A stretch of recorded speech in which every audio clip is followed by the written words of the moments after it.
wish I could give you another day in the week or more hours in the day. Sadly, I can't. What I can do is give you the systems so that you don't use being too busy as an excuse. Don't get me wrong, all of my clients are extremely busy and all of them could use being too busy as an excuse. So these are some of the systems that I use with clients to really make sure they still show up for their goals in some capacity, even when they feel like they don't have any time.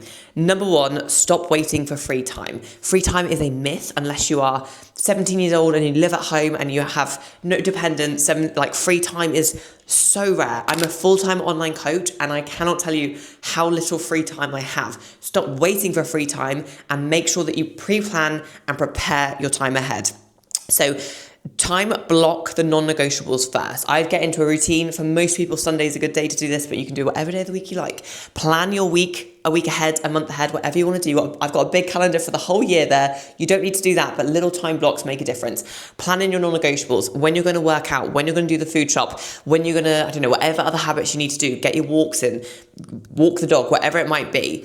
Don't get me wrong, things don't always go to plan. So the real important part here is not to be so rigid that if something doesn't go to plan, you then sack it in altogether. If you can't get your workout in on Tuesday, try and get it in on Wednesday. If you can't get it in the morning, try and do something later in the day. It's really important to not be too black or white here. One thing I do is actually give myself a buffer time. So I always plan my workouts in for the week and I give myself at least one that is a buffer because I know at some point one of the step kids will be ill or my plans will change or my work commitments will change and suddenly I haven't got my workout in for whatever reason that day, or I might just not feel it that day. I might feel really ill, whatever it might be. And that buffer time really helps. Number 3, use the minimum effective dose. So what I mean by this is a lot of people do wasted amounts of exercises. They do a wasted amount of steps they need to do for their goal. They do a wasted amount of activity every single day. Work out what is the minimum effective dose you can do. For a lot of people, 20, 30 minutes of effective exercise where they're working hard is actually going to be better for their goals than an hour where they're half-arsing it and they're on their phone half the time. So minimum effective dose of everything. Do you actually need to get 10 or 11,000 steps, or is 8K consistently going to reach your goals? And for a lot of people, it is.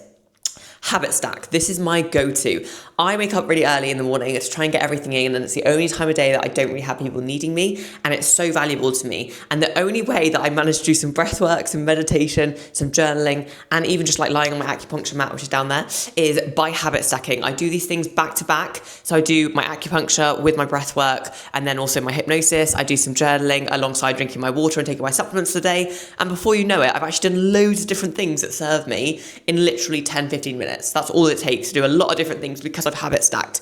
I used to be terrible at taking my supplements. They are now here on my windowsill, and every morning I drink my water, I have my supplements. I've habit stacked things together so they get done. If you're not good at supplements, put them by your skincare, put them by your kettle, put them somewhere with something you're already doing and is part of your routine.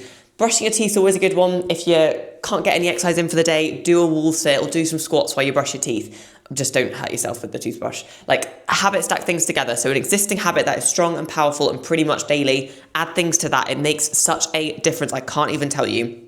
And try and create default routines. So your default routine is you go do X, Y, and Z. You wake up, you move. You wake up, go for a walk.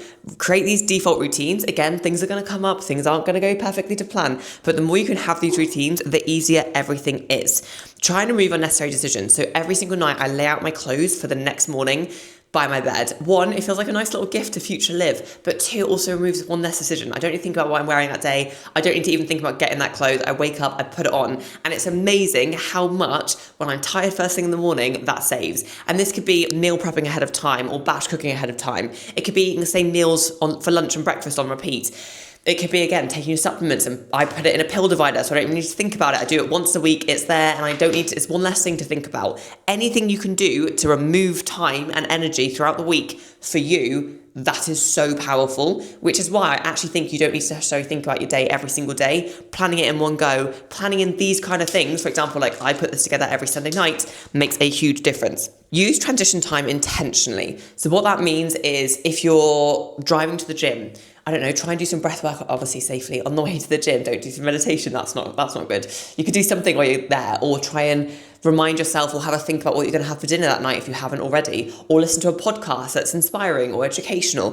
Try and use transition time intentionally. And I think that can make a huge difference to like saving time. A lot of my mums will, for example, speed walk back from the nursery run, or they'll even like do a little run back from the nursery run. A lot of my mums will wear their gym stuff to drop in the kids to school and come straight back and work out. The more you can use transition times, the better, because that's where we lose a lot of time throughout the day.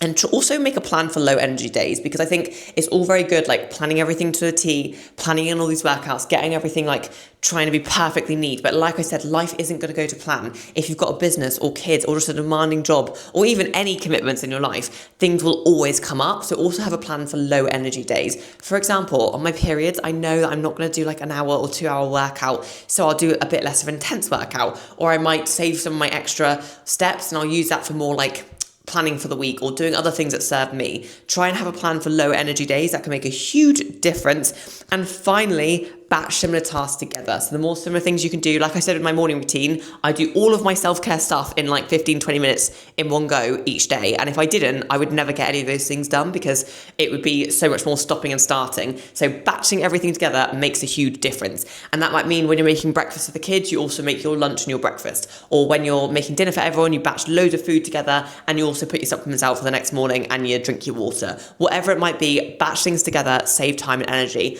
Like I said, I wish there was more hours in the day for all of us. I could definitely do with it myself, but sadly there isn't. So it is about using your time effectively. It's not about being perfect, and it is about learning. Some things will work, some things won't work, and it will take time to find that. Don't panic. Again, this is not all or nothing. If something doesn't go to plan, learn for it for next time, and that is key. And if you aren't following me already, make sure you subscribe. I also give daily valuable tips on my Instagram, liv__coach. So go and give me a follow there. And if this did help you, save it, share it with a friend, and comment below.